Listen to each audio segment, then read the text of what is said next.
Hello. Hi. Yeah, this is number 46. 46. Yeah. Hello. How many times have I said that I'm not going to say the number anymore? And then That's the podcasting meta. Everybody does it. Do we? For the most part. What else is podcast meta? Podcast meta. That's a lot of people talk about like their support. Like, thank you guys so much for listening far into this. Wow, I can't believe we're at 46 episodes. Thank you. That's podcast meta. I've been talking to Noni about this, about how when they call them their fans, and just how like that is. Yeah, exactly. Fans. That's definitely podcast meta, which we don't adhere to. Hey, Perry. Hello, everybody. Kyle, I will start a Subscribe Star if you really want to give us money. I don't know what I'll put on there. What's Subscribe Star? It's like a Patreon alternative. They're a little less oppressive. Interesting. They haven't decided that manifest observable behavior can get you banned off the platform. Which is so fucking weird. Isn't that the American dream? Manifest destiny. Yes, exactly, yes. Manifest Which is observable that God behavior. said this is mine. Therefore, we should really bring back manifest destiny. Like, why? So I can go to mansions and just be like, hey, so God told me this is mine. Yeah. So get out. Get out. This was mine the whole time. Yeah, and they'll be like, that's illegal. And I'll be like, yeah, but tell that to God. Tell it to God. Well, tonight we are drinking... We're drinking Ryan Reynolds. There he is. Aviation gin. Yes, and the reason why we're drinking it is because there was a Peloton ad that I don't understand why it made everyone so mad. I don't either. So we'll watch it. Weird. Oh, I forgot it automatically unmutes it. Isn't that awesome? We'll go ahead and play this. Okay, you ready? Yes. Now. A Peloton? Give it up for our first time ride. All right, first ride. I'm a little nervous, but... Okay, so I think that this is part of it. Look how scared she looks. So I think it's partly that it's the music, number one. Okay, Yeah. What I've explained, because I've watched it a few times, and I've been trying to understand why people are so upset. Like, I guess I can see the sexism angle from the people who are woke, and we're going to get into, like, how fucking boring commenting on woke culture is here in a little while. Basically, this whole podcast is going to be about, like, we don't know what the fuck we're going to do as a podcast anymore because we're just fucking bored with everything, which does not make for a podcaster, does not make for that's a great... not the podcast meta. No, it's not. But anyway, so she's weird. The fact that she'd be nervous about exercising when she's already in good shape is weird. Okay, first time. Oh, God. Okay, first time. So let's look at it. Excited. Let's do this. 5 days in a row. She's so cute, though. She is. So, but, like, why is... You're not... I think it would have made more sense if she was, like, obese or something, but then that would have been a problem. So I think it was like they were trying to do everything correctly and then still failed somehow, which is what makes this bizarre. 6 a.m. Yay. Rising with the sun. That was totally worth it. Let's go, Grace in Boston. 50 rides. She just said my name. A year ago, I didn't realize how much this would change. Oh, we should be careful with the music. Oh, God, good point. Yeah. Oh, well, it's 5 more seconds. Thank you. Yeah, anyway, I didn't even think about that. I forgot they actually put, like, a real song in there. Yeah. Well, whatever, then it'll just get... Actually, music's a little bit better than video because music will just claim it, and then we won't make money that we wouldn't have made anyway. Yeah, so music's actually not a big deal at all.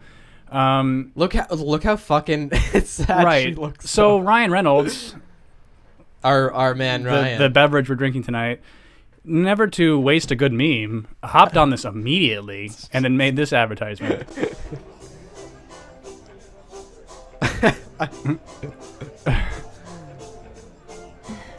I love her. That's a perfect place to stop her face too. I love her because she is the girl. She's like the corporate, like, this is like strong boss bitch energy. I've met this woman before. Like, I've not actually met this woman, but I've met this woman. You know her. I know her. This gin is really smooth. Yeah. We can get you another one if you'd like. You're safe here. To new beginnings. To new beginnings. Oh, God. She's drinking the whole thing. Me. There you go. Take this too. Really? Passes You her look the great, drink. by the way. So yeah, Ryan my Reynolds hopped God. on a good meme and got me to buy his gin, which is quite good. Well, the assumption here is that she divorced him, right? That's my assumption. No, I think it's pretty meta. I think it's that like we recognize you as the actor in this commercial, and this was so horrible for you. Just drink up and forget about it. Forget that you were a part of this giant controversy. I love that. But again, I don't. The only reason, I find the commercial to be weird, but not particularly offensive. I find it to be. It's what I was describing it to you as is it's like a soap opera, acting and writing, but shot on Red cameras, which are like what you shoot movies on. It looks spectacular, but everything else is a mess. Well, the reason this commercial even caught fire at all was because the actress in it looks so like anxious, and the original trending moment on Twitter was that face. Was her face. Yeah. And then the subsequent trending moment was, oh, this ad is sexist. Or like it's telling your partner to lose weight or something. Yeah, I mean, and that's why people got mad about it. And I think but what's so weird about that one is like, I mean, I'll make this recorded statement now, and I know we're two dudes, but whatever, we fuck each other and we love each other. If I got fat and disgusting, leave me, because it's a bigger part of because it says a lot more about everything else going on. It's the same thing as like shaving every day. Dude, it's the same thing as dressing nice when you go out on a date or something. You don't dress like a slob. You keep it together for your partner because you love them. Right, exactly. But we can't have that conversation anymore. No. But again, like, because it's like what? It's some kind of phobic. I don't even. I don't know. And like, and this is if I'm dirtkin, if I don't bathe, and that's like my identity. You make that joke, but that probably is a thing. It does exist. Oh, for back fuck's in, sake. I mean, I stumbled upon a Tumblr account in like 2013, 2014 that was like dirtykin. So, yeah. And they wouldn't bathe, and they were like, don't discriminate against me because my smell. Okay, so that is what I want to talk about. So. I don't believe that is real. I think that I really do believe that a lot of this woke stuff, which again, it's not. I was talking to Nia and Oni about this. It's not even worth getting upset about, because let's just take a very small medium, well, large medium, but still one that's pretty reflective of culture, which is media, right? So Joker, which was supposed to be the most anti-woke movie ever made, and how dare they make this movie, and white men, blah, blah, blah, blah. On a $50 million budget, makes $1.5 billion so far, and it's still in theaters and still like charting in the top 10. They make Charlie's Angels, and it doesn't even make its budget back, and the trailer was everything that woke people would have wanted, but they didn't go see it, which makes me think that there's about 11 really woke people. They're not a majority by any means, and it's not growing. And I think that most even liberal people find their behavior to be gross and abhorrent.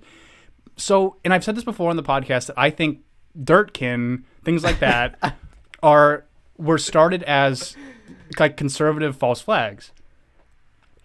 Like they were started as jokes, and then idiots and somebody run took with it seriously. Exactly. Yeah. Wow, that's very. And I think that all like what we've even been guilty of, which is commenting on this stuff like it matters, is what has made this a thing when it's not even really a thing. We're perpetuating the problem, right, by talking about it. And like let's take the new Star Wars is going to come out. We'll see it. It's going to probably suck, but it doesn't. I don't think it's going to necessarily suck because it's woke. Like Last Jedi, like it being woke was not what made it suck completely. It sucked because it sucked. It was shitty, poorly written.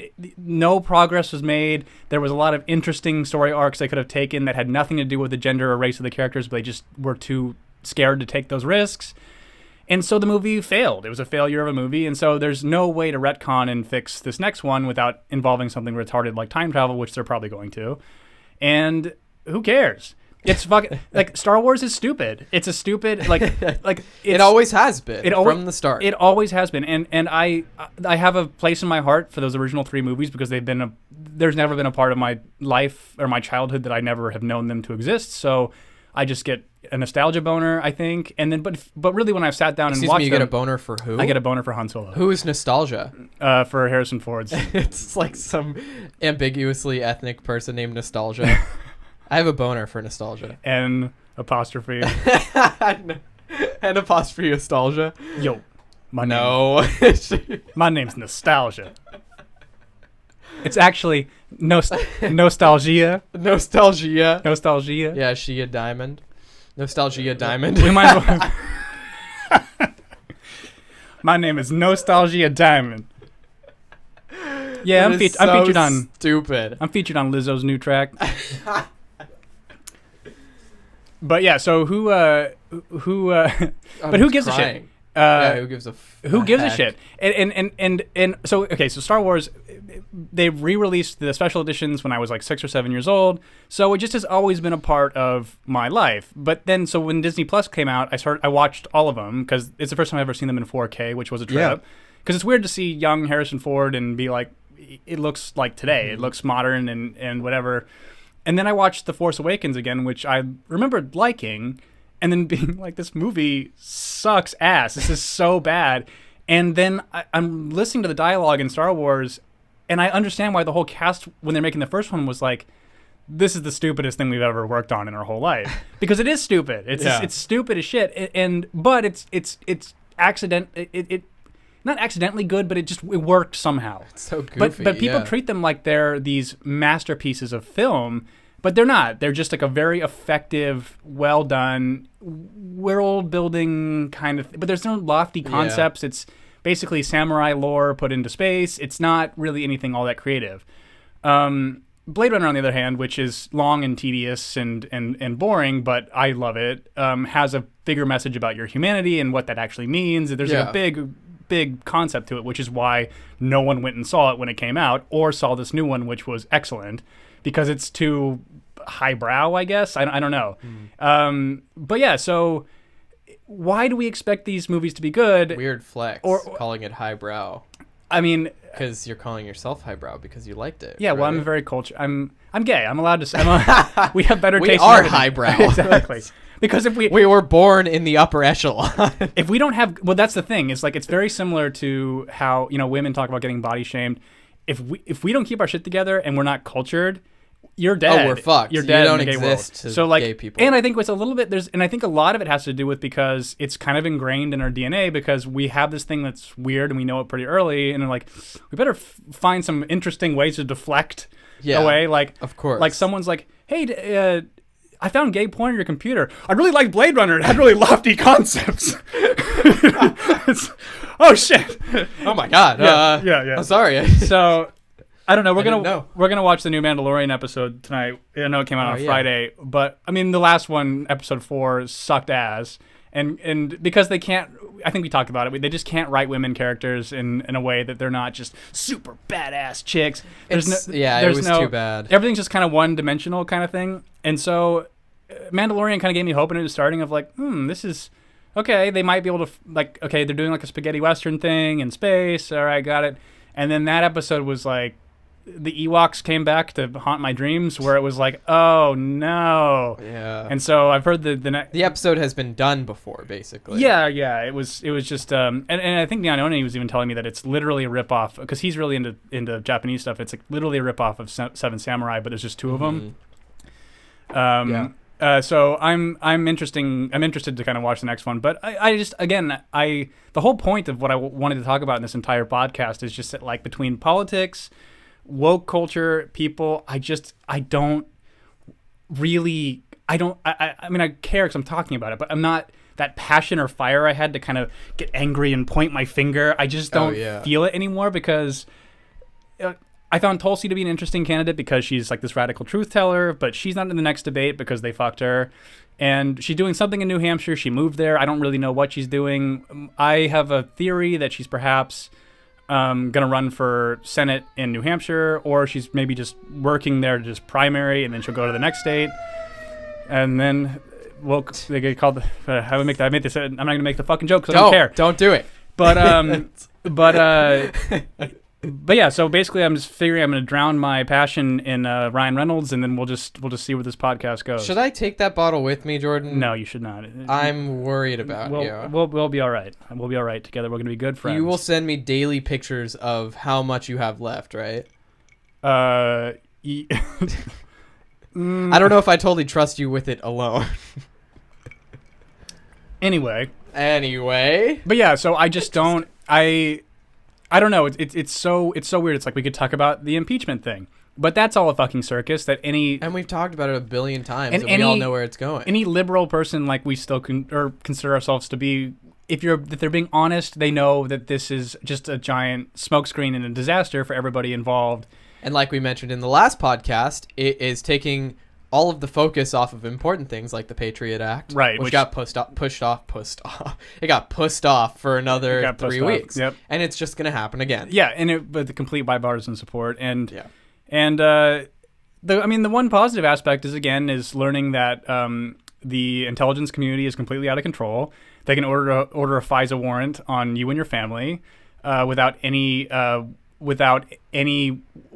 legal recourse. They can just decide you're a person of interest or a terrorist type subject. Dude, I would love to run from the government. I would to send letters to people and be like, if I disappear, here's where I am, and if you don't hear back from me by this date, assume that I'm dead, but avenge me. I would love to send handwritten letters like that. Right after I tell you the Michael Hastings story, where I know where that went so well for him, and then his whole family probably got bought out because his brother was like, yeah, he came to me the day before and he seemed really distraught, and it seemed really indicative of a manic episode that had never been recorded before. Nope. But suddenly he's this manic 30-something. Mania is the easiest. Who drives scapegoat. his brand new Mercedes 150 miles an hour into a palm tree and ejects the engine a few yards. So it's like. So that's what happens when you cross the intelligence community, which is completely out of fucking control. And Mayor Pete is an asset, and I got that right on the last podcast. Okay, on the last episode, you said that he was like an intelligence asset. The very next morning, people were quote tweeting his like work history and being like, "Oh, so Pete's a CIA asset." Everybody has gotten aboard this. It's unreal, and I'm so proud of you for predicting that. Thank you. I will give that one to we you. called all the Epstein thing. I mean, we really have been pretty on point, and so yeah, it's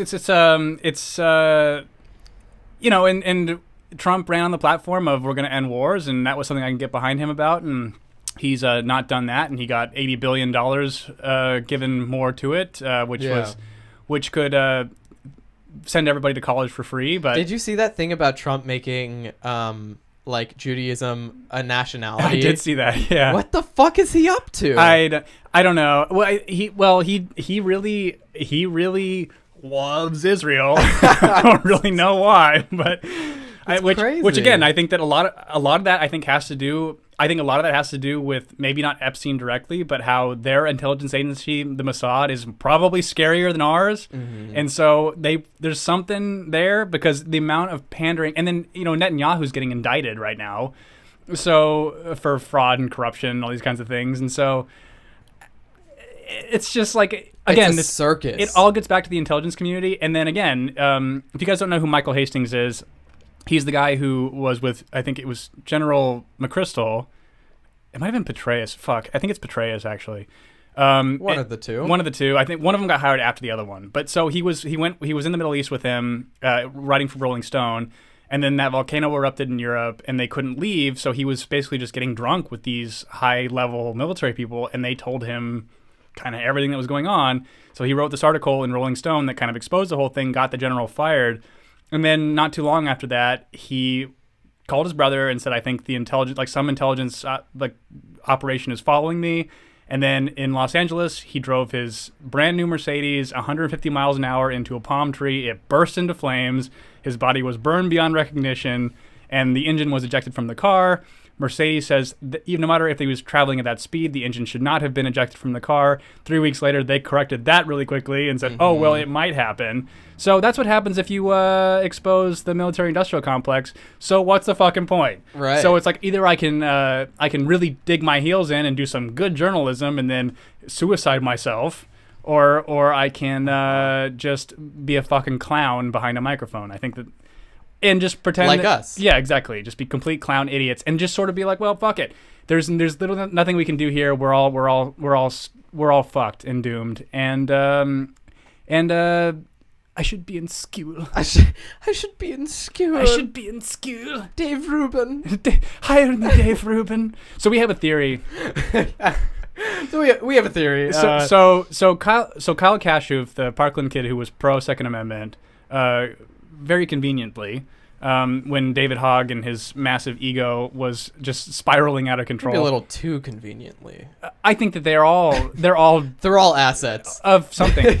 I mean, not intelligence assets, but I think of an agenda. They're just useful idiots like Greta Thunberg. I think they're all just useful idiots because they're young, and I don't really blame them. It's like, look, if I was fucking 16 and was suddenly super fucking famous for whatever, I would have ridden that wave like to shit. And like Hogg could not have gotten into fucking Harvard, but he did because he's David Hogg. Yeah. And so fucking respect the work. It was a good work that he did. So Kyle Kashuv decided to blast off some hard R's on Xbox Live, some hard N's.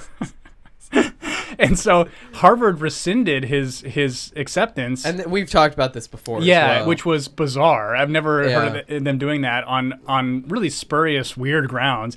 And then Dave Rubin decided to give him a job. So now he works for Dave. 18-year-old. And my joke, I don't know if I actually said this on the podcast last week, but like my joke is like he probably just made him like a PA. He's literally just carrying around boom mics all fucking day.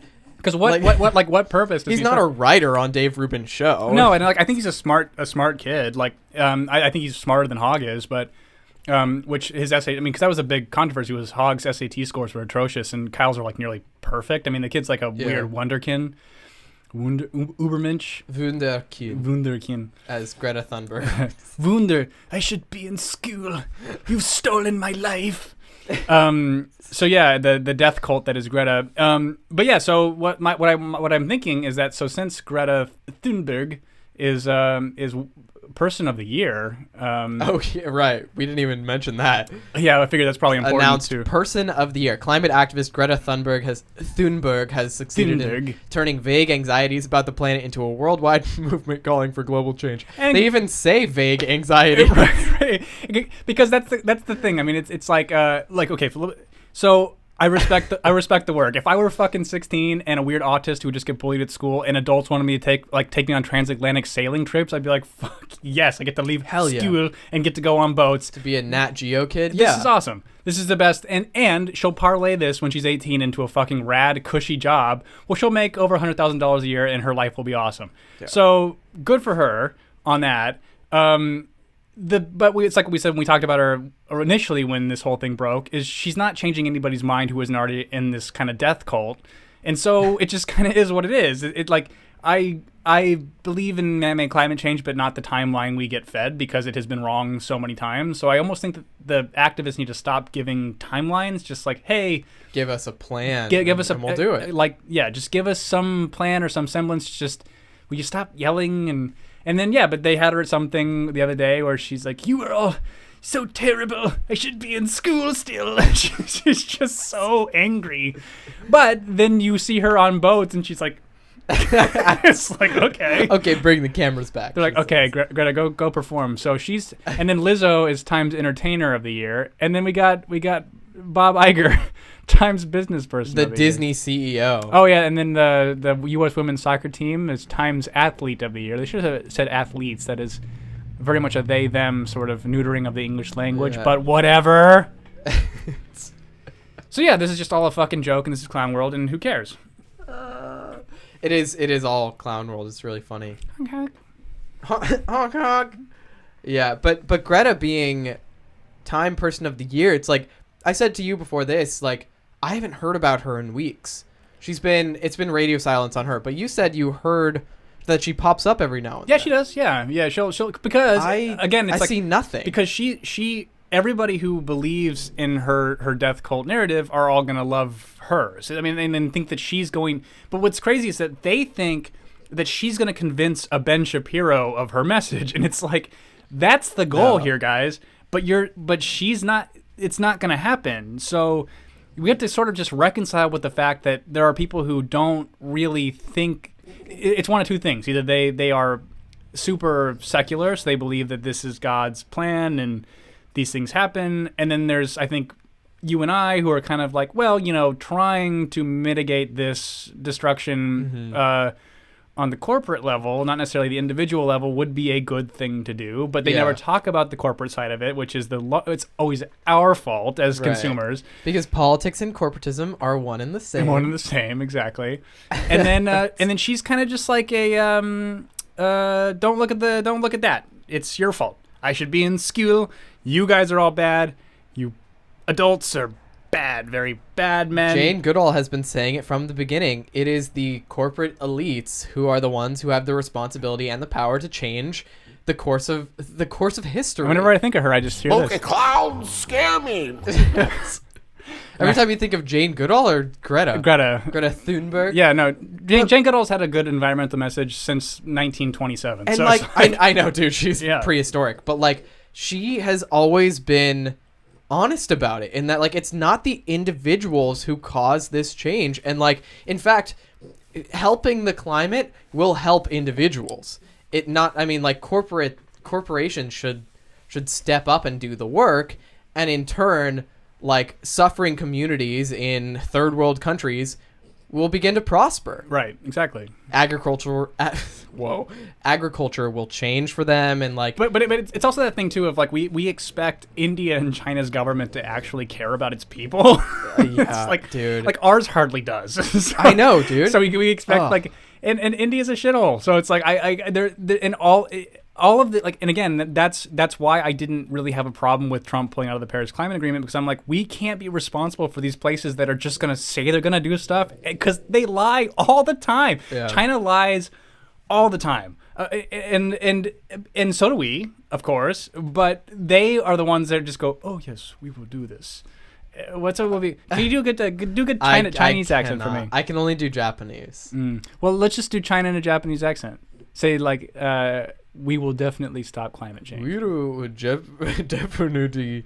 Yeah, I can't even do it. That's good enough. It turned into Indian. I got the flavor. Definitely stop climate change. Very good. Yes. That's my Japanese accent. Yes. And so that's the best we can do to represent China. It's actually worse when I'm a little bit tipsy. It's a little. I think you add. It's like me. You add too many. I had too many syllables. Udadus, yeah. Yeah, it actually becomes racist and not. He says, fun fact, Jane Goodall believes in Bigfoot. I'm with her, dude. I would love that big monkey man to show up at my door. You know what's kind of crazy about the Bigfoot thing is that the reason why it just can't die is because, do you know about D.B. Cooper? Do you know that whole story? No. So D.B. Cooper, I'll make it really short. So he was a guy who he got on an airplane, this in the 70s, held the plane up, said he had a bomb. Everyone who was involved in the altercation said he was really, really friendly. They landed the plane, let all the passengers off. He demanded money. He got the money, went up with the flight attendants. He was so smart that he said, I want 4 parachutes. And then, because he knew that they would make some of them not work. And so he found the one that worked, and then jumped off the plane successfully. And then they never found him. And what? So he went back up with the flight attendants and the pilot. And then jumped out of the plane, and they never found him. And he landed kind of in the area where Bigfoot's supposed to be, like kind of that Oregon wilderness area. Yeah. And they assume he died because because the money, something he couldn't have thought of, was numbered, and so they knew what they had given him, so they could find it if it went back into circulation, and it never did. They have found some of the money like in that area. Like sometimes they'll find it where it is money that's turned up. Yeah. But the point of the story is that area, we think the United States has all been sort of, discovered, and we've looked at all of it, and we can examine, but that Washington, Oregon wilderness is so vast and so deep that he probably couldn't have gotten out of it, is sort of the guess. And so things can just disappear there. And so that's where they believe Bigfoot to be, because there's no possible way you could ever find it if it was there. Wow. So I don't believe that it's real, but there's a lot of people that do. And apparently Jane Goodall does as well. I believe in him. D.B. Cooper is one of the most interesting just American stories of all time, because like this is before they just had like a little sketch of him, like that we don't know what he looked like, who he was. It's one of the most interesting American mysteries of all time. We don't know who this guy was. We know nothing about what happened with that whole situation. But I've been listening recently to a murder podcast, and it's the most popular one. It's My Favorite Murder. Have you listened to it ever? I think I did a long time ago, but I've not in a while. There's a slight amount of vocal fry, which I'm very into. Slight amount. Just a slight amount. A slight amount. But it's only slight. But I've really been enjoying it, actually. What are they covering now? So I started from like episode like 50, and they've covered like a lot of really cool stuff. And they've covered like a couple stories about like the folie à deux, which is like where 2 people go crazy together, and one is usually the perpetrator and the other is the victim. but they both commit the same crime together. So there was one. That was kind of like the theory about Columbine, kind of like that. Klebold was actually smart and manipulative, and Eric Harris was kind of a little basic, and he convinced him to do it's this. It's kind of like that, and we've seen it a lot. It's not super common, but there's plenty of cases of it where one person gets manipulated into a crime that they didn't expect to partake in. But they covered one that happened, I think, in France, and it was in like the 20s or 30s, and they have very little documentation of it, but just enough to where you know what the perpetrators look like. And they were two sisters who were like maids to this rich family, and the maids ended up like murdering and butchering the wife and daughter of the household. Jesus. And the husband came home to find not the husband. So the door was locked. The husband called the police because they hadn't shown up to an event that they were all going to. He called the police, and the police came, broke down the door, went up the stairs, and saw little white marbles on the staircase. And they were like, oh, watch out for this. They picked it up. It was an eyeball. Oh, Jesus Christ. Yeah, really gross. Really gross. But it has been a good podcast to listen to just on my downtime, especially at my internship, which I just finished up. I just do a lot of data entry, but I'm listening to this murder podcast in my ear and sort of freaking out over it. It's really. I wonder if they do really one about good. Albert Fish. You know who he was? I'm sure they have. They have 200 episodes. So Albert Fish might have been the most prolific serial killer of all time. They definitely have. So that. he killed, ate, and raped probably over 100 children. Jesus. In the early 1920s. Jesus. And was completely unremorseful when they caught. I mean, just a true psychopath of the highest order. But it's an interesting one to go down because it really is, number one, how easy it was to take and kill children at a certain point in time. It was just the easiest thing ever. People didn't know what pedophilia was or anything like that. No, that's actually big, until the 80s, right? Exactly. Yeah. So the idea of a pedophile was, which is also makes a lot of this Epstein stuff and Catholic Church stuff so interesting, is because there was really we just kind of assumed. What's so crazy is after the Epstein thing, and also, Chris Hansen's show, if you want to go really baseline with it, they're everywhere. I mean, I would argue if we knew how many pedophiles are, it's alarming. We're elbow deep in them. But yeah, until about the 80s, we didn't acknowledge that it was even a thing. We're just those people don't exist. This is not a thing that happens. But yeah, Albert Fish killed young boys, young girls, just all kind, and raped and just horrible shit. I love it. To use Norm Macdonald's phrase about him, he was a real jerk. Real jerk. That what Albert a loser. But I actually remembered the sisters' names. I think it's the Papin sisters. It's Papin, I think. And but they're sisters. So if you look up Folia de Papin sisters, you'll find them. It's a really interesting story. There was another one. Do they have one about the Black Dahlia? I'm sure they do. I'm sure. Because they think they know who that was, and they found it was a doctor, they think, here. Because she lived here, and it doesn't matter. We're just now we're doing other people's podcasts. The This is hotel, the hotel she was last seen in, the one in downtown LA. Yeah.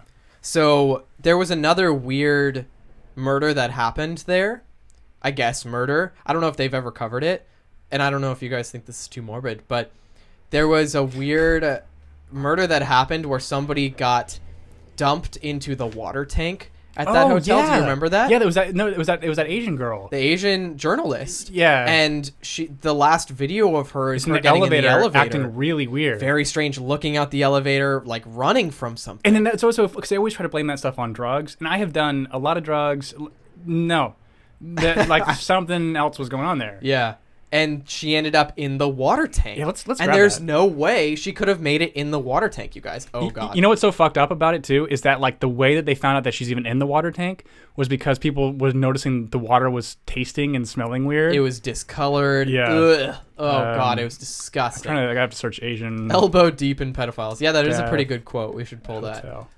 Actually, Tom mentioned... Yeah, so here's her in the... We'll come back to it. Yeah.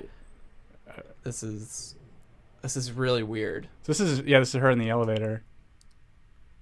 Yeah. So she's crouching, pressing a button, pressing several buttons. I remember every button. I remember she looks out like something's definitely following her. Right. Just like, hello. Yeah, she peers out.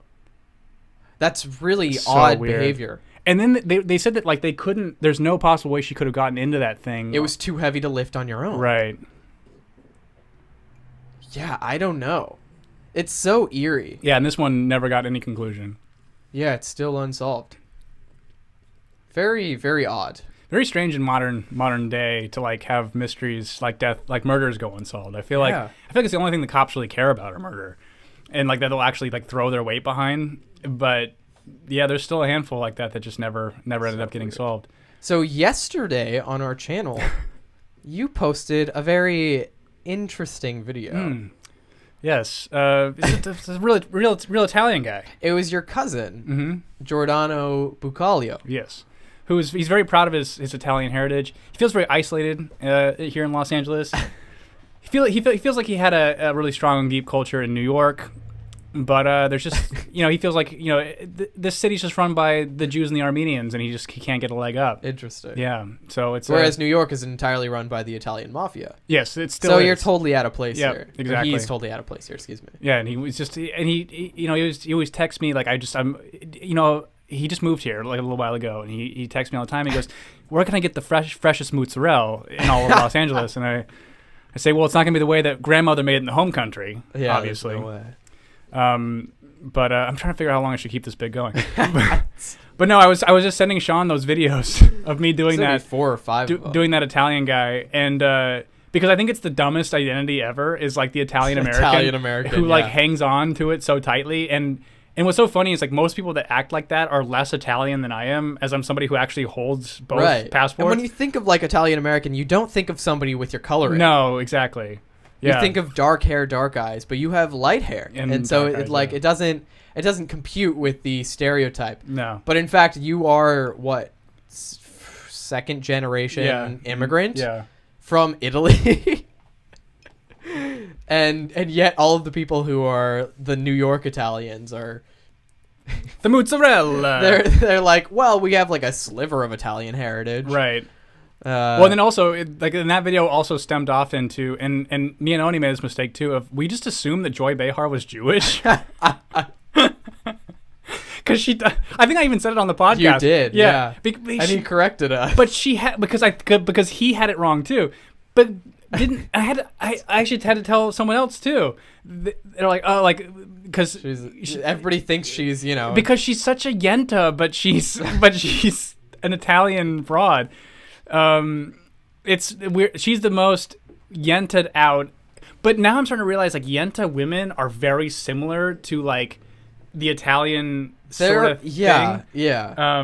Which kind of goes back to why Trump's Jews and ethnic American Italian should be its own nationality. And that's what I've been telling my cousin. Was that it's Giordano? Yeah, exactly.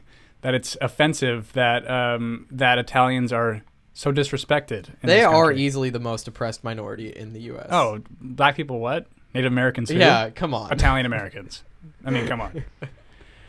But yeah, no, mostly that kind of stems from me of like, okay, I think any identitarian group is so fucking stupid, like including gay or black. I'm just like, okay, like obviously you're going to have culture attached to that, but you don't have to be that culture. You can actually be your own person, believe it or not.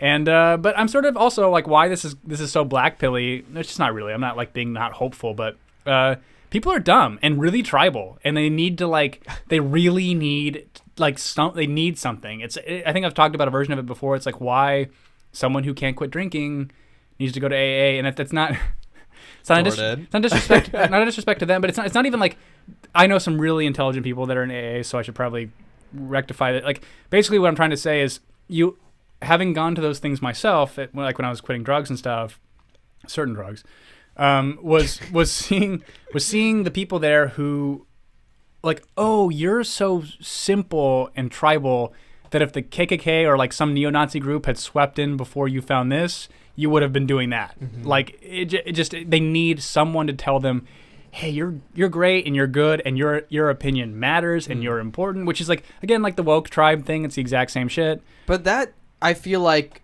so somebody needs a culture. Right. But that comes from a lack of culture in their lives. Right. So why is it such a bad thing if somebody embraces, white culture? like I know. Kenyan culture Like or Nicaraguan culture? And like, so I've been saying this whole time, this whole podcast has been No, about how not we should white not be culture. ashamed of our 'Cause white identity. White is not a culture. Scottish is a culture. Irish is a culture. I get. I mean, if you're like, if you're And even an if the immigrant, culture is bad, maybe. even if the culture is terrible, if everybody's a drunk in your culture. Okay, so here's the question, and this is something that you're not allowed to say in polite society. Are some cultures worse than others? Okay, no. The thing is, No. You have to answer that question. cultures are they are supposed to be insular. When they are not insular, it's not a culture anymore. It's like an ideology. So when you have something like Scottish culture, or excuse me, Irish culture, it's like, yeah, they drink fucking a lot. They drink a shit ton, and then they survive the potato famine. That's a culture within itself. But when it's Irish people telling Scottish people that they're worse, or fighting Scottish people in a bar and like throwing a glass through their head, that's not a culture. That's dangerous. That's an ideology. Yeah, that's alcoholism. So when it bleeds into other people's lives, that's when it becomes a problem. But a side note, really quickly, one of my favorite jokes on Archer ever was Mallory Archer has a Irish landlord, and then he's like, it's Christmas time, and he comes around and goes like, usually everyone gives me money, and every year you give me a potato. And she goes, it's the classic Irishman's dilemma. Do I eat the potato now or ferment it and drink it later? Just slams the door. But no, cultures themselves. So Saudi Arabian culture is equally analogous with the United States.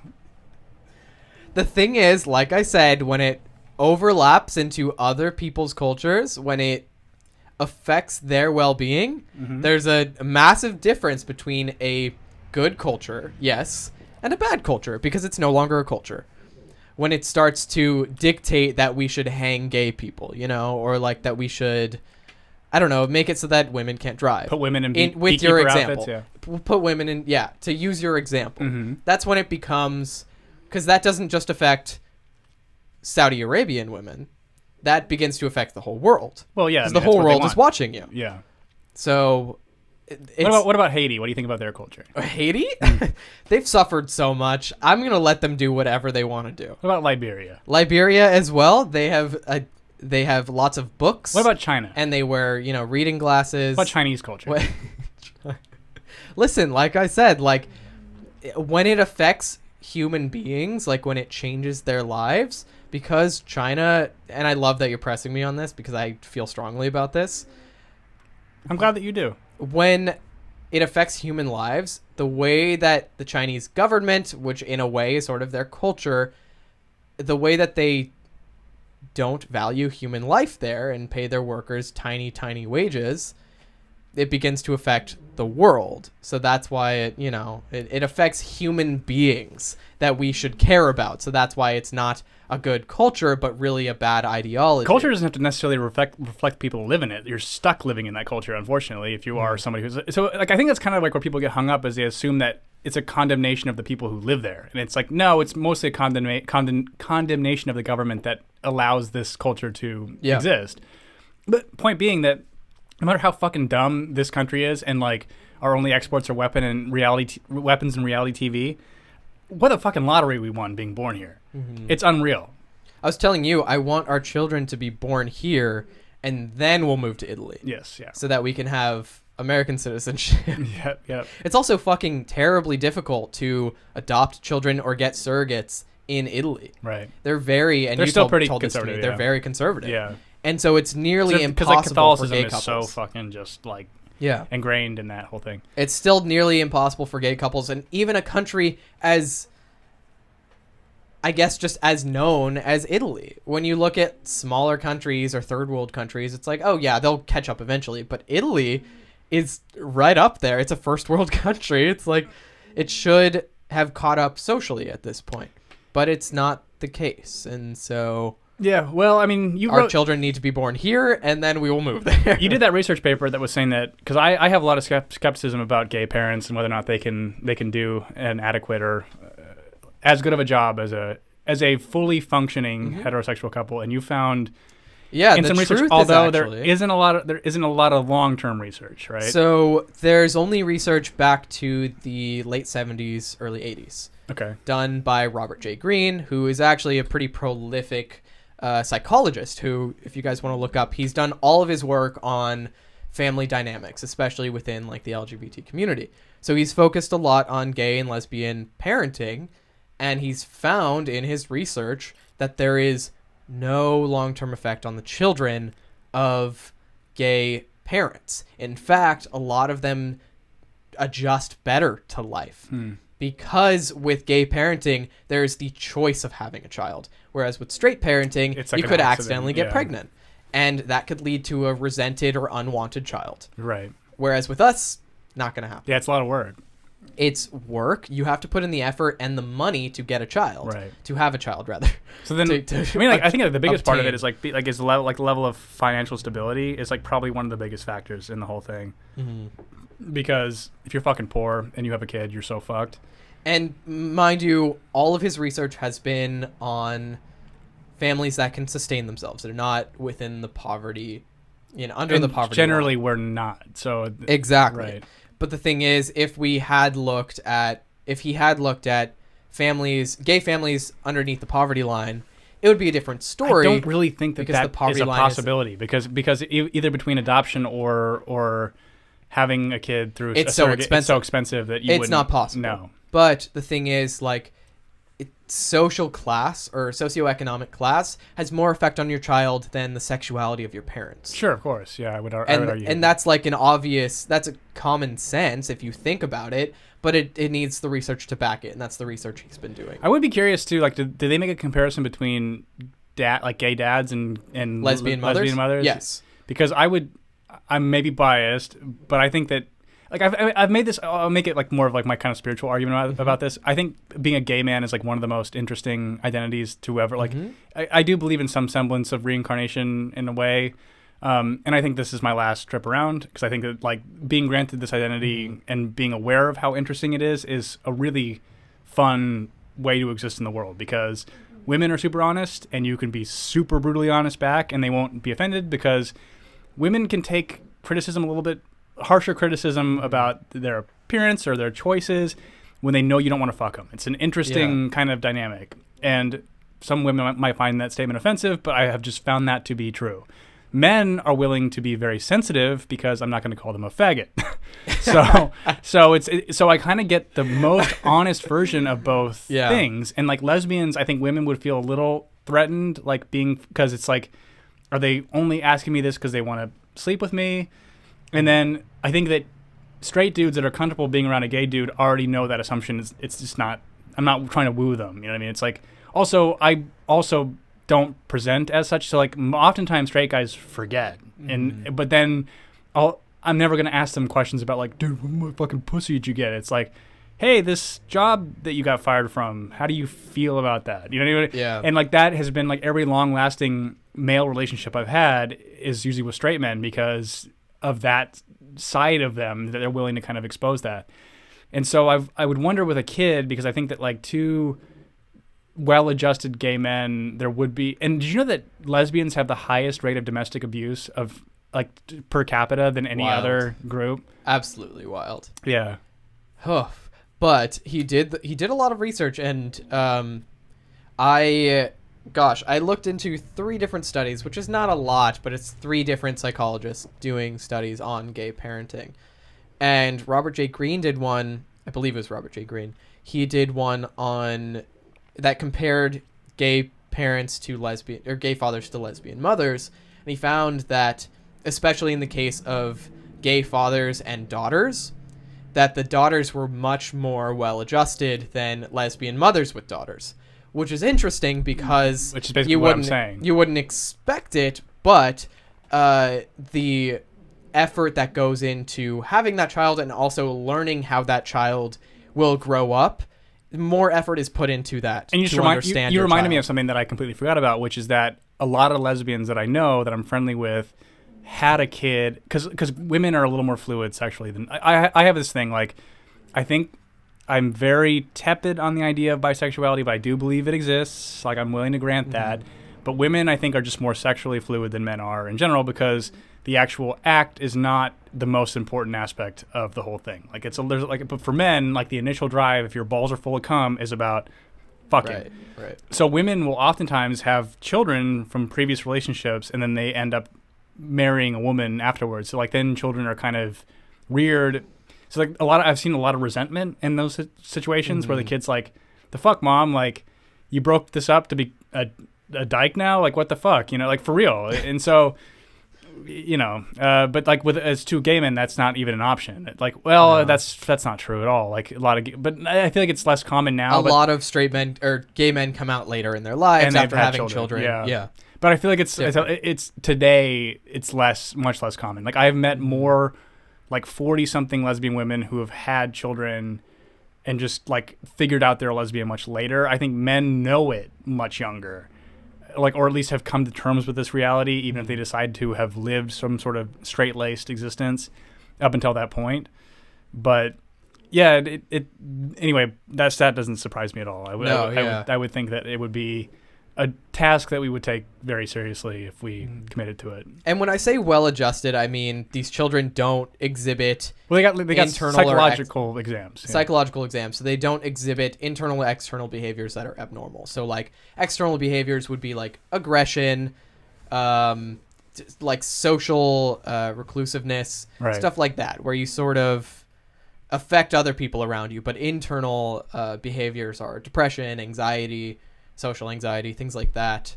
And daughters of gay fathers showed less of that than both lesbian mothers with daughters and straight couples with children. That's very interesting. Yeah. Do you want to catch up on some of these comments? Yes, I was actually just going to say that. What are we starting with? We can go all the way back here. We got a lot. Wow, we're so popular. Thank you to all of our fans. So, Read the Unknownies here.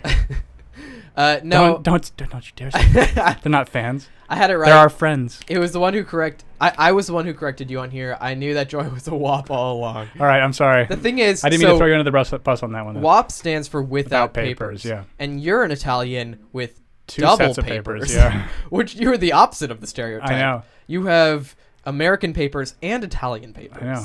What the fuck, dude? I know. You're a DOP. Double dipper. You're a double paper owner of papers. Of American. You're a DOP. Black Israelite. Nope. Speaking of which, Kyle says, "Did you hear about the Black Israelite terrorist attack in New Jersey?" Yes. Yeah. And it's funny because I was looking at the Twitter trending moments, and I said this to you. It wasn't trending. They don't know what to do. The hashtag or the phrase "Black Israelites" or "Black Hebrew Israelites" was trending. Right, but there was no moment on Twitter right. about the shooting. Right. Which was interesting because there always is a shooting. Because the shooting was a moment, but it took them so fucking long to say who was responsible for it. And there were anti-Jew and anti-police statements found, right? Yeah, of course. I mean, of course. Yeah, and the Hebrew Israelites, they're not Jewish. No, but they think that they basically what they believe is that every Jewish religious person was black.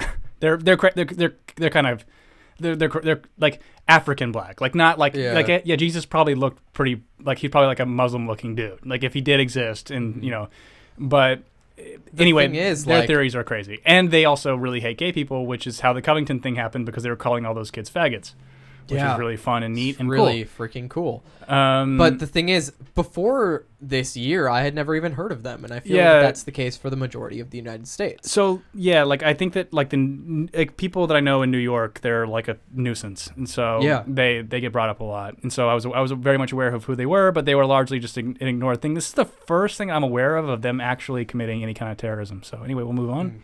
I went to college with a lot of New Jersey Italians, and believe me, they believed they were their own tribal group. Isn't that hilarious?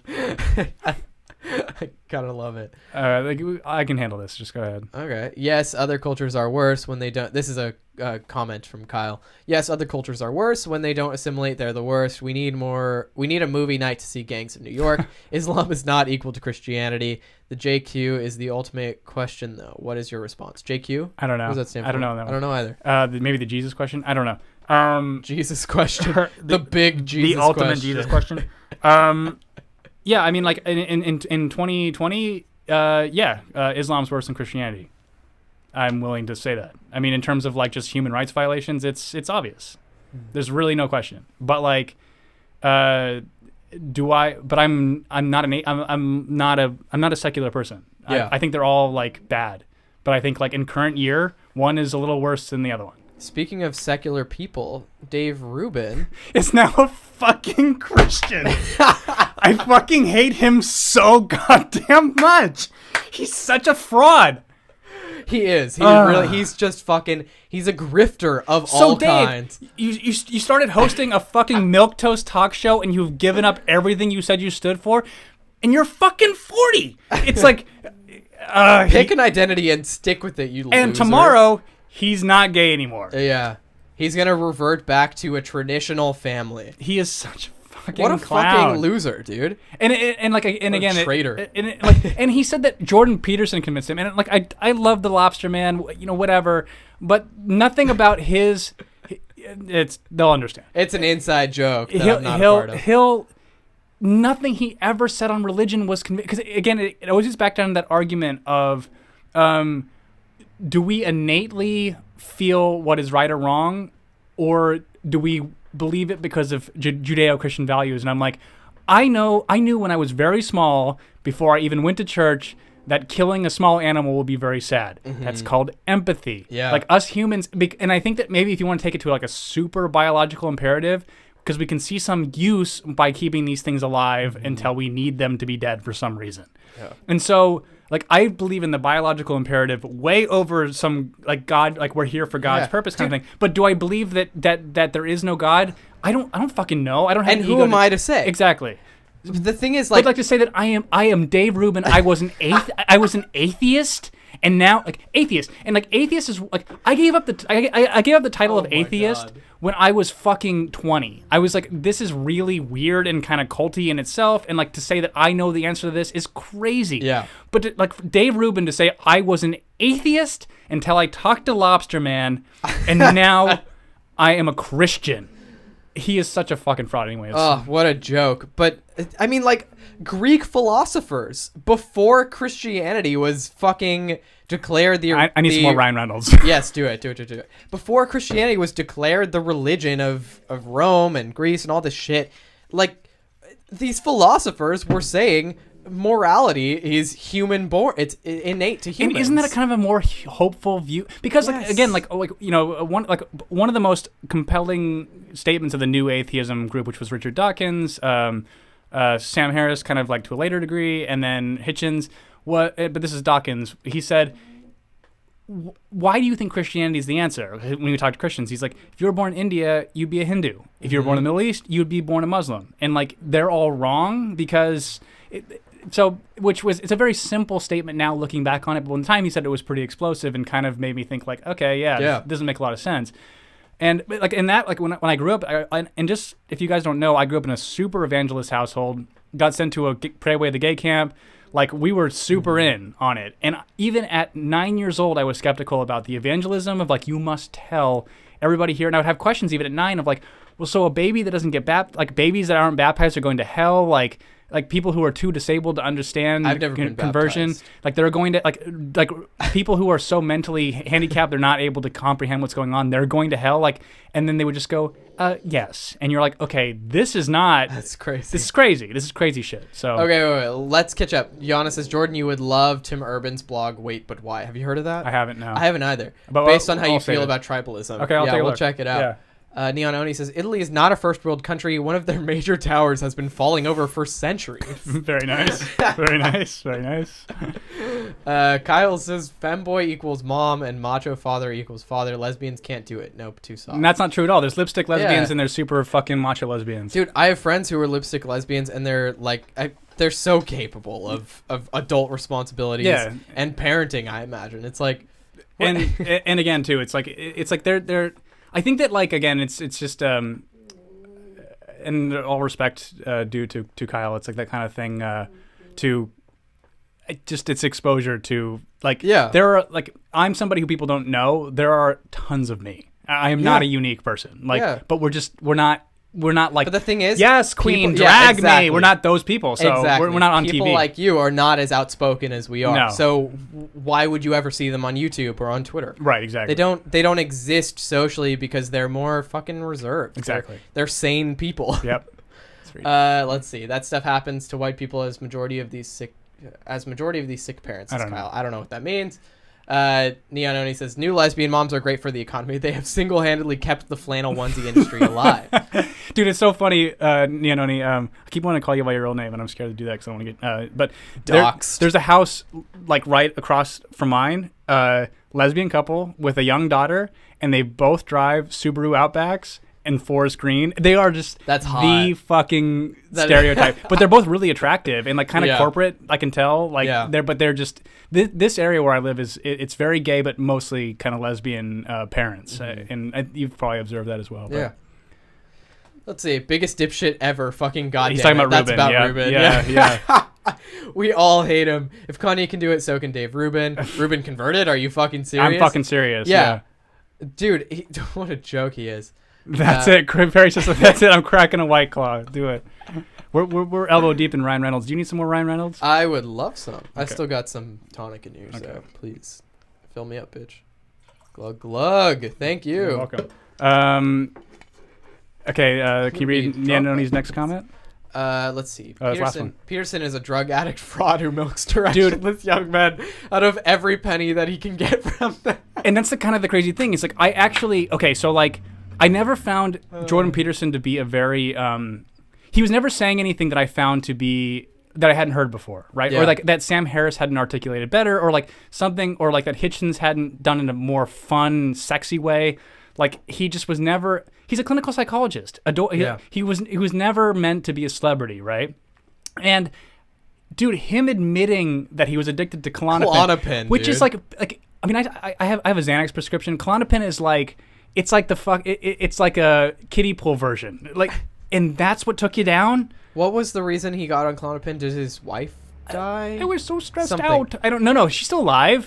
Yeah. Something happened with a family member or something to deal with his... I mean, come on, though. Like, again, so, like, if you really had that much of a... Like, dude, your whole basis of your career and, like, what you're saying to young men is not let... You are their god. You can't let this happen. So, like, dude, benzo withdrawal sucks dick. But, like, go see a doctor, taper it down, be a fucking adult like you've been telling us all to do, and just figure it out privately. Yeah. Like, it was so, like, it really did dismantle, I think, all of the momentum that he had by admitting that a pharmaceutical benzodiazepine took him down. What's his daughter's name? Zoe? Michaela, excuse me. Which, have you seen their family photos they post of each other? No. Like, because they're all on that meat diets. They're all fucking shredded. I wanted to talk about that. And, like, but they'll post, like, she'll post pictures of her mom, like, in a bikini, like, this fucking, like, 50, but she's buff. And he's like, look at how hot my mom. And you're like, the whole family has like a strong incest vibe. Very strong incest vibe. That's weird. The meat diet, that cannot be healthy. I don't know. I'm very We are not carnivores. So, well, okay. So like, this is the way that I look at all these kinds of things. Some people are. Okay. I think that like where you are genetically from dictates, like, for example, like, if I do like ketosis, I do really well on it, but I would not. I need something fibrous in there, like, and so. But I have found that like I can function on not no carb but low carb. Like that's kind of my good balance for myself. But if I'm eating like super high carb, I'm fucking exhausted. Like it just drains me of everything. So like I am not meant to like I've tried being a vegetarian before and it just went like, and I know I cook. You've seen me cook. You've eaten my food. I know how to cook. I was making healthy vegetarian meals, and I went to get like a blood panel. This is many years ago. I was so anemic. I was so like, I have to eat red meat. I have to, whatever I came from, my people. And iron pills make you nauseous. Right. Like they make people nauseous. If you have to take more than what you expect to take, then you'll fucking get dizzy all day. Yep. So even being a vegetarian, in your case, you were anemic. You can't take iron pills because they screw you up. Right. They usually do with people. Yeah. So you just eat a goddamn steak. Yeah. I think that like it would be an interesting experiment to just try it for a month and just kind of see what happens. I did it for like 3 days. But it's the carnivore thing? No. Vegetarian. Excuse me. But the problem is it's fucking expensive. Like if you really think about it, like if you're not supplementing, because if I, when I make that lamb stew thing that I make, I mean that lamb leg alone is about $30, and it's like a little less than 2 pounds. No, it's like $20 for about 2 pounds, a little more than that. But so think about it. So like, if you're gonna buy high quality meats, you're gonna be spending about $50 a day. I mean, in order to get the especially somebody who goes to the gym as hardcore as I do, it's like in order to maintain the caloric intake of what you're putting out, I would probably get really too skinny. So I don't know. Let's be real. A lot of these diets are for the privileged, the monetarily privileged. Oh, of course, yeah. So even veganism, it's expensive to eat vegan, dude. And carnivorism, like it's expensive to be a carnivore. It's expensive to be a healthy vegan. So for instance, like you could go get if I need to get French fries. If I just need caloric intake, it's like go get Del Taco bean and cheese burrito. I mean, you can crush it. Bean burrito. Like you could, I mean, just beans and tortilla, you can crush it. I mean, there's most of the macros there you need to survive, but you're gonna be missing a lot of shit. And one of the biggest ones, like arguments against veganism and vegetarianism, is I think it's K12. And also omegas. Like you can't. You have to eat some sort B12. of fish. K12. I think B is one of them as well, right? It is, but like K12 is the one that's kind of crazy. Not a lot of people know about, because you can get it from seaweed, but you have to eat so much of it that it's nearly impossible. But fish, I mean, literally, like those cans of oysters I eat, those smoked oysters. Yeah. That is a week's worth of this particular one. And it basically prevents dementia. Like it prevents like brain rot, and so I don't really think anybody should be vegan really, but I think some people, depending on where they're from geographically, primarily can sustain longer and stay healthy on it than other people can. And I'm not one of those people. I have to eat meat. Yeah, that makes sense. Yeah. I mean, I'm studying right now in my anthropology class, which sucks ass. And excuse me if my anthropology professor ends up seeing this one day. I fucking hate the class, but we're studying the evolution of the jaw and the skull, and our teeth have changed drastically from our ancestors. They've become less durable because we eat softer foods, and this has been 100,000 years or something like that. So the durability of our teeth has gone down, so our cavity frequency has gone up, but also our jaw shape has changed and helped us, I guess, adapt to our diet. Sure. But also because of that, we've had more cases of overbites and underbites. Before, our ancestors rarely ever had overbites or underbites because their jaws were bigger and allowed for more space. So if you had a slight overbite, it was so minuscule. Right. Thing is, but now our teeth are so different, but it adapted to softer foods, which means fruits and nuts and cooked meats. So before we were eating really tough fibrous things, yeah. But it really is like the evolution of man and where we came from in Africa. When we left Africa the first time, it was a very, very long time ago.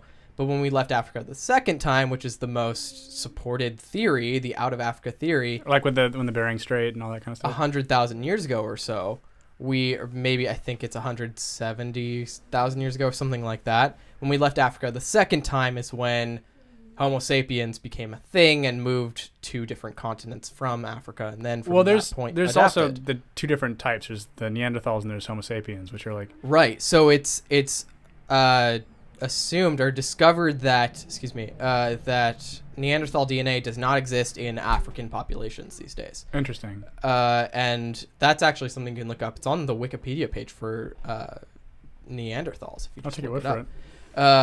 It's that supported.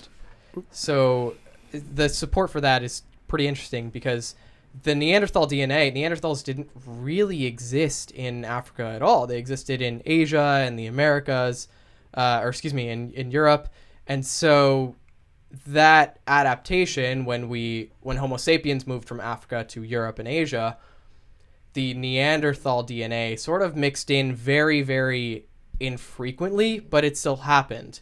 It's actually weirdly supported that Neanderthal DNA only very rarely passed on because it wasn't sustainable. It didn't conform to like the what is that called? Natural selection. Sure. So Neanderthal DNA, mothers who were carrying Neanderthal babies did not survive for the most part. I think that's also on the Wikipedia page. But this is something that we've been I've been looking into since I started this stupid class that I hate so fucking much. It's shit's gay, dude. Yeah, shit's gay, but none of this matters. You learn some interesting stuff. You men reading Tom's comment? Mm-hmm. The carnivore diet is just the Atkins diet 20 or 25 years ago, and everyone who did that diet gained it all back, at least the ones I knew. So, okay, so like, in fairness to Atkins, who was really seen as a loon at the time, a lot of like his prescription for people to was what we're seeing with paleo was kind of, and then also like keto, which we should be eating in this way, I think, especially because everyone's so fucking fat. I mean, like, a big thing of what he was about was getting away from processed foods and but also eating just meat and vegetables. And I'm telling you, if you're fucking overweight and you eat keto and you get into ketosis, you will lose weight. You'll shed it off like crazy. And then you'll start, your palate will start to adjust. Like I did it when I was bodybuilding, I did it like pretty extensively. And I've never been more lean in my life than when I was doing it. I mean, it's definitely effective. I was so young at the time that I don't really know what my blood panel would have, what the long-term sustainability of it is. But I mean, I eat a version of that now, but I will put some grains in there, like, you know, but I mean, yeah, like I don't really think that Atkins or like carnivore, it's like a fad necessarily. I think it's more so that we are reimagining, we've been lied to. Like our food pyramid where grains are like the most important staple of the whole thing is bullshit. We should not be eating like that. And we know that. Because it's all sugar, and it's why this whole country is fat as shit. So and also like the next biggest thing is dairy on the food pyramid, and dairy is most populations are not accustomed to dairy farming, and so their gut biome or whatever is not adjusted to eating cheese or milk. Most people cannot do that. However, there are some smaller populations who can eat dairy and not feel any repercussions into adulthood. Yeah, I don't have any problem with dairy, but yeah, like Asians. I have problems with dairy now, but it only recently came upon me. Like, I don't drink milk anymore because it fucks with my stomach. Yeah, Asians are the one that consistently, though, like, no dairy. Yeah. Because they didn't have dairy farming in any way whatsoever in their agricultural revolution. So... there's a huge difference in people who can intake dairy and people who can't. Right. And most people cannot. Right. So I don't know. I think the dairy industry is such a fucking mess. Me too. They keep trying to sell us stuff. Especially like flash pasteurized stuff and like just how it's just not good for you. Ugh. Kyle says, did you hear about those vegan parents that were charged with murder for letting their baby die and not feeding them meat? No, I don't know about that. Is that real? Jesus. I've heard versions of stories like that. And he says, Rogan just hosted a debate between a pro-vegan guy and a sane person. It was worth checking it out. I did see that pop up. I've not had a chance to listen to it yet. Well, I think, like you said, it's from person to person. When a vegan... I have seen vegan bodybuilders who look, like, amazing. Again, I would love to see a blood panel, but... But when a vegan person tries to enforce... I would get fat. I would get, like, fat and bulky and bloated if I was doing vegan and trying to bodybuild. It just would not... I could not make it look good. It would be impossible. Yeah. But the thing is, when a vegan person tries to enforce it on other people, it's a lack of, I guess, just insight into how other bodies work. Right. So maybe it'll work for you. Maybe you'll end up getting off of all of your medication once you start a plant-based diet. Right. But that doesn't work for everybody. Rogan made a really good point too. I forgot who he was talking to, but they were talking about the person he was talking to made a comment about how if you kill an animal. Like you're a hunter, you kill an animal and you just leave it there, how wasteful that is. And he's like, no, it's not. Literally all parts of nature will come and eat every part of the animal that it possibly can. And then it'll decompose in the ground and it'll help fertilize the earth that's beneath it. Like things living and dying are not like, it's never waste. It's like, And so I think that like a lot, like I'm very interested in restructuring how we factory farm and like how that kind of happens. And I do want animals to be treated ethically, but I do think that some things live on this earth to live a good life and then die and be consumed. I just think that that's kind of where we sit. Neon Oni says, I ain't from Africa, I'm from Crenshaw Mafia. What is Crenshaw Mafia? It's very Italian man. Yeah, from Strong Island. Strong Island. I can't get into the character, otherwise I would do it on this. You did it really well. It actually turned me on quite a bit. Did it? Yeah, I really like it. I was having a moment. I really hope you continue that character. He's gonna keep going, and then I think I'll just take the best one that I like what happened. I took my favorite one that I found that made me laugh, and I'll post it on here. Yeah, it's really hot. But yeah, I think that's all I got. Same. We love you all, and this was pretty. This was a fun one. All right, good. All right, love you guys. Goodbye. See ya.